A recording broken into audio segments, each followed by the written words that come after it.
বাংলাদেশের বর্তমান অন্তর্বর্তীকালীন সরকার যে নিরপেক্ষভাবে দায়িত্ব পালন করতে পারবে আগামী জাতীয় নির্বাচনের সময়, সেই জিনিসটা শুধু প্রশ্নবিদ্ধ হয় না, সেটা জনগণের সাথে প্রতিষ্ঠিত হয়েছে যে এই বর্তমান উপদেষ্টা পরিষদ দিয়ে সেটি অর্জন করা কোনোভাবেই সম্ভব নয়। তাই আমাদের দলের পক্ষ থেকে 3 জন উপদেষ্টার নাম বলে আসা হয়েছে, যাদের অবিলম্বে পদত্যাগ চাই, যারা দেশ ও জাতির জন্য হুমকি স্বরূপ এবং বাংলাদেশের গণতন্ত্রের জন্য হুমকি স্বরূপ হয়ে দাঁড়িয়েছে। কিন্তু আমরা এখন পর্যন্ত দেখতে পাই নাই তাদের ব্যাপারে কোনো ব্যবস্থা নেওয়া হয়েছে। এখন আমি একজন রাজনীতিবিদ হিসেবে, একজন আপনাদের সহযোদ্ধা হিসেবে কয়েকটি কথা সরকারের উদ্দেশ্যে বলতে চাই। এই নগর ভবন বিগত 2 সপ্তাহ যাবৎ আমাদেরই নিয়ন্ত্রণে ছিল, আমরাই নিয়ন্ত্রণ রেখেছি, আমরাই দখল করে রেখেছি। এই শপথ কার্যক্রম যদি তারা নাও করায়, আমি গিয়ে আমার চেয়ারে বসতে পারি, 2 মিনিটও লাগবে না। ঢাকা শহরের জনগণ বারে বারে আমাকে আহ্বান জানিয়েছে, কেন আমি শহীদ মিনারে গিয়ে ঢাকাবাসীকে সাথে নিয়ে শপথ করে দায়িত্ব পালন বা দায়িত্ব গ্রহণ আমি নিজেই কেন নিয়ে নিচ্ছি না। এই ঈদে জামা জুতো অ্যাক্সেসরিজের ডিসকাউন্ট। তখন আমরা বলেছি, যেহেতু আমরা একটা নিয়মতান্ত্রিক রাজনৈতিক দল, আমাদের দলের পক্ষ থেকেও আমাদের নেতা বিশেষ করে জনাব সালাউদ্দিন আহমেদ বারবার বিভিন্ন পর্যায়ে যোগাযোগ করেছে। আমাদের আইনজীবী নেতা যারা রয়েছেন, barrister Mahbubuddin Khokon, barrister Kaiser Kamal, barrister Kajal সহ সবাই বারবার নির্বাচন কমিশন এবং স্থানীয় সরকার মন্ত্রণালয়, আমাদের সাবেক সচিব জনাব মহসিন রহমান সাহেব রয়েছেন, ওনারা বারবার আমাদের পক্ষ থেকে যোগাযোগ করেছেন। কারণ আমরা নিয়মতান্ত্রিক রাষ্ট্র পরিচালনায় বিশ্বাসী, আমরা চাই না কোনো ধরনের একটা বাজে উদাহরণ সৃষ্টি হোক। কিন্তু এই সরকারকে এখন বাধ্য হয়ে বলতে হচ্ছে, আপনারা যদি অবিলম্বে শপথ গ্রহণের অনুষ্ঠানের ব্যবস্থা না করেন, তাহলে ঢাকা শহরের দক্ষিণের ভোটারদেরকে সাথে নিয়ে আমি নিজেই শপথ করে আমি আমার চেয়ার গ্রহণ করব এবং নগর ভবন কিভাবে চলবে সেটা ঢাকাবাসী নির্ধারণ করবে।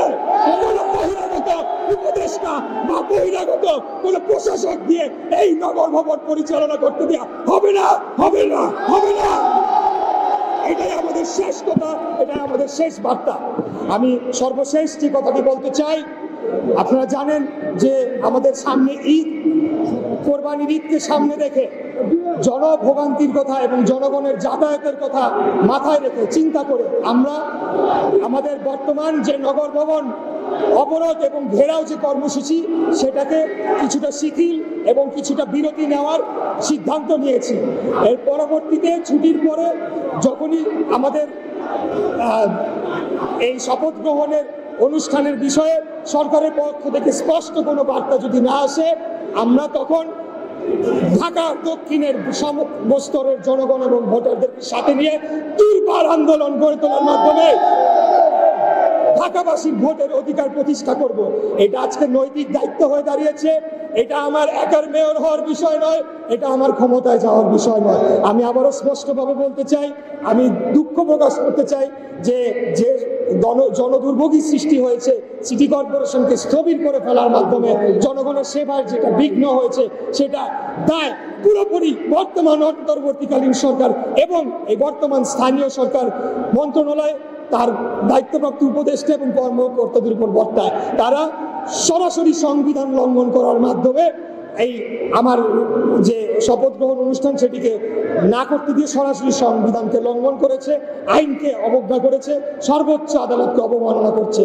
তাই আজকে আমরা যদি আমাদের মূল যে লক্ষ্য ছিল যে বাংলাদেশে একটা সুষ্ঠু, সঠিক, অংশগ্রহণমূলক, গ্রহণযোগ্য, নিরপেক্ষ নির্বাচন, জাতীয় নির্বাচনের মাধ্যমে জনগণের সরকারকে রাষ্ট্র ক্ষমতায় নিয়ে যেতে হবে, সেটা যদি আমরা অর্জন করতে চাই, তাহলে এই যে নগর ভবন কেন্দ্রিক যে আন্দোলনটা তৈরি হয়েছে, এই আন্দোলনকে তার চূড়ান্ত লক্ষ্যে না নেওয়া পর্যন্ত আমরা মাঠ ছেড়ে যাব না। এবং আমরা স্পষ্ট ঘোষণা দিতে চাই, কোনো বহিরাগত প্রশাসক, কোনো বহিরাগত উপদেষ্টা কাউকে এই নগর ভবনে প্রবেশ করতে দেওয়া হবে না। এটা আমাদের সিদ্ধান্ত এবং সেটা বাস্তবায়ন করার জন্য আমি নগর ভবনের ঢাকা সিটি দক্ষিণ কর্পোরেশনের সর্বস্তরের কর্মকর্তা কর্মচারী বৃন্দ সহ এখানে উপস্থিত সকলেই যারা এক একজন দীর্ঘ 5 বার 6 বার নির্বাচিত কাউন্সিলর, ওয়ার্ড কমিশনাররা রয়েছে, সব ঢাকার ভোটাররা আমরা এখানে রয়েছি। আমরা সবাই ঢাকার জনগণ, ঢাকার ভোটার, ঢাকার স্থানীয়। অতএব আমাদের আমাদের নির্দেশনা ছাড়া এই নগর ভবন বহিরাগত দিয়ে আমরা চালাতে দেব না।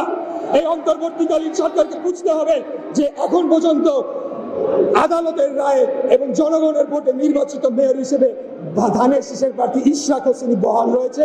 অতএব যা কিছু করতে হবে আমাদের অনুমতি নিয়ে, আমাদের সিদ্ধান্ত অনুযায়ী করতে হবে। প্রয়োজনে আমরা প্রশাসক বসাবো, প্রয়োজনে আমরা ওয়ার্ডে ওয়ার্ডে প্রশাসক বসাবো।